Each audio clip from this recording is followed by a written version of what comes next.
Hello mga kasuki!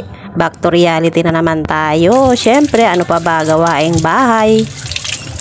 Sobrang kalat nga ng lamesa ko pagkagising ko. Pero yung kanin ko napansin ko, ang dami pala naming tirang kanin ng gabi. Kaya naman para hindi masira, eto sasangagin ko na nga muna. Dahil dito sa amin kapag bahaw na ang kanin, hindi na pinapansin sa lamesa.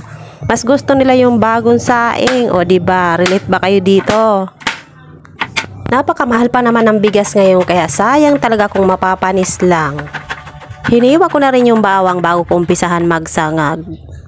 At pagkatapos kong maghiwa ng bawang, syempre ano pa bang susunod? Buksan ang kalan at pagkabukas ng kalan, ilagay ang kawali. O anong sunod sa kawali? Mantika, charis. O di ba may pacharis pa? At for the gisa-gisa na ng bawang ang person, pagkatapos ay isunod ang kanin.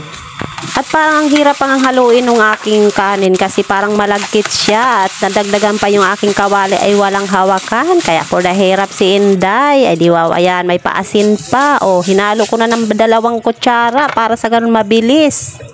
Natapos na ako magsangag kaya magtitimpla naman ako ng kape at ako'y mag-aalmusal na. Syempre pag may sinangag may kape, ayan talaga yung magka-partner. At hindi lang yon, kape is life ang iyong kasuki, charis.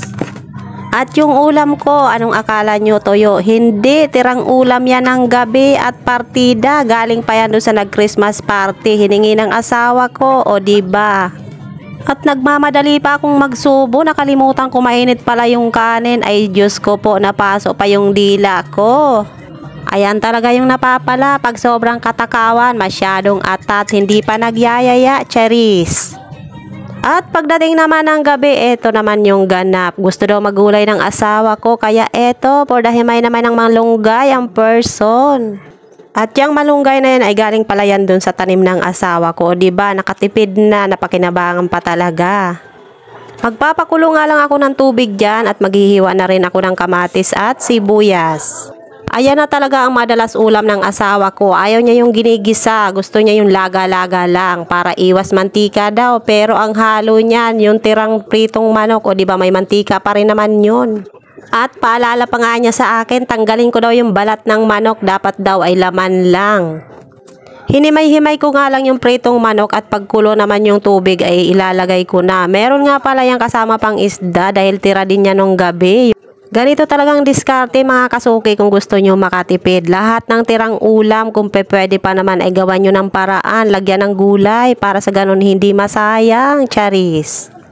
At meron pa nga palang halong okra yan at alugbate. Galing nga rin pala yan dun sa tanim ng asawa ko. O diba, ang dami niyang gulay.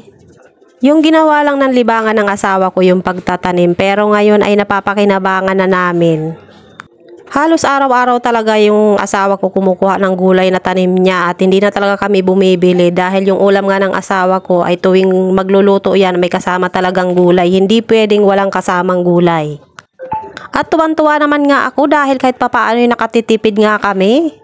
Natapos ko nang himayin yung gulay at hindi naman nagtagal ay kumulo na yung tubig na isinalang ko. Kaya naman eto, nilagay ko na yung manok na aking hinimay at syempre lagyan na natin ng pangtimpla with asin.